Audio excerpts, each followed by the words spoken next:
Week 3 of the fantasy baseball season, and here's a few batters I would look to sell high and trade away this week. The first guy is Justin Turner of the Los Angeles Dodgers. So last week, Turner, he was on the list, and once again, he's on it here, is Turner. Turner, he's off to an amazing start this year.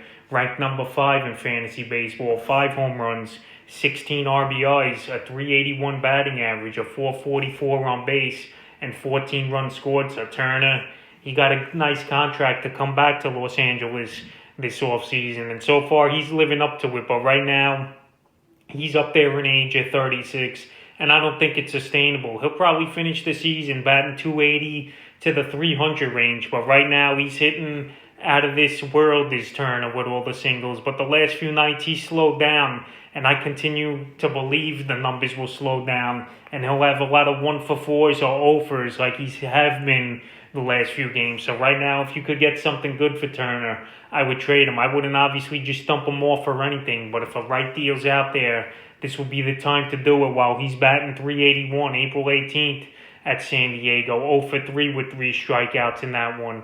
April 19th at Seattle, 1-for-2 with a run. And then a couple nights ago, April 20th at Seattle, 0-for-4 in that game. Now Turner and the Dodgers, they have another good 3-game set coming up with San Diego. And it's going to be a great series, no doubt about it. And we'll see what Turner does. But I think Turner, the struggles are going to start to happen now for him out at the plate to start the season so far. The next batter is Alex Verdugo of the Boston Red Sox. So it's good to see Verdugo do good so far in the early going this season after he was the main piece in the Mookie Betts trade last season was Verdugo from the Dodgers to the Boston Red Sox. So Verdugo on the season, he's ranked 26th in fantasy baseball, 18 for 61 at the plate, 3 home runs, 13 RBIs, a 295 batting average, a 357 on base with 14 runs scored. So Verdugo, he's getting an opportunity pretty much each and every day for this Red Sox team, batting second in their lineup, and he's raking. And this guy, he was a former top prospect in the Dodgers system, but obviously the Dodgers, they wanted to go with Mookie Betts, and it was a huge move for them, and they got their man in Mookie Betts. Obviously, Verdugo had to go in the deal, but right now he's living up to the hype, and he's playing well the last few games for Verdugo. April 15th at Minnesota, 1-for-4 with 3 RBIs. April 17th versus the White Sox, 0-for-3 with a run and an RBI. April 18th in a doubleheader versus Chicago, 2-for-6 in that one. April 19th versus Chicago, 3-for-4 with a homer and 2 runs scored. And now they start a series here with Toronto. He had the night off. Yesterday was Verdugo. And Verdugo, he's hitting well. But right now, I don't know if he's going to keep this going at a great pace.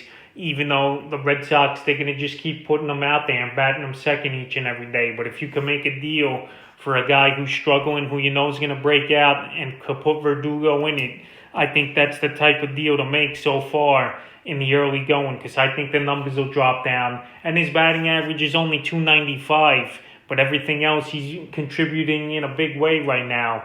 I would look to sell him high this week. The next guy is Byron Buxton of the Minnesota Twins. So Byron Buxton, he was on this list last week, and he's going to make it once again. Another guy with a great batting average and a crazy start to the season. So far in the year, he's ranked 16th, 16 of 38 from the plate, 5 home runs, 9 RBIs, a 421 batting average, a 476 on base, and 8 runs scored. So he's hitting out of his mind, and he's hitting out of this world right now is Buxton.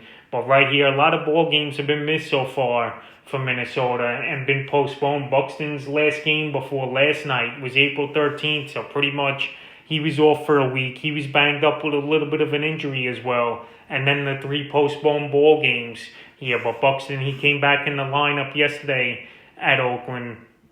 So the last couple games for Buxton, April 13th versus Boston, 2-for-5 with a run. Then he missed all the games. He was banged up till the 17th where they were postponed. And then yesterday in a doubleheader, he went 1-for-6 with 4 strikeouts at the Oakland Athletics. And now Buxton, we'll see what he can do as the weeks go on. But right now, there's no way he's going to bat in the 400s, obviously. And owners, they should take up this time to sell him high, because he'll be a 250, 260 hitter. The power is pretty legit, like I mentioned last week for Buxton, where he'll probably hit 20 to 30 range of home runs, but he don't really steal bases anymore like he first did when he came up. So he'll probably get about 5 to 10 bags this season.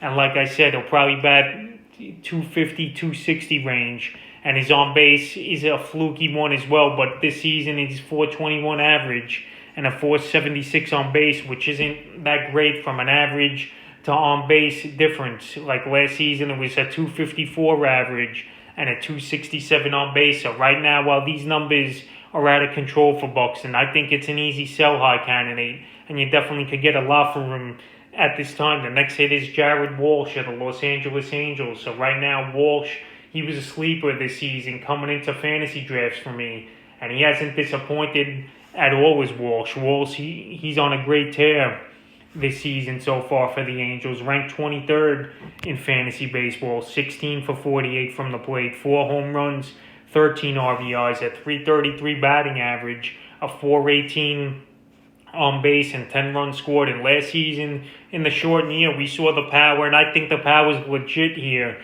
for Walsh. She had 9 home runs and 99 at-bats last season, and the Angels, they just got to make this guy play every day. Early in the season, he was benched the first 2 games, but now he's picking up the pace and playing more games here for the Angels and contributing, batting either 2nd or 5th for most of the season here is Walsh.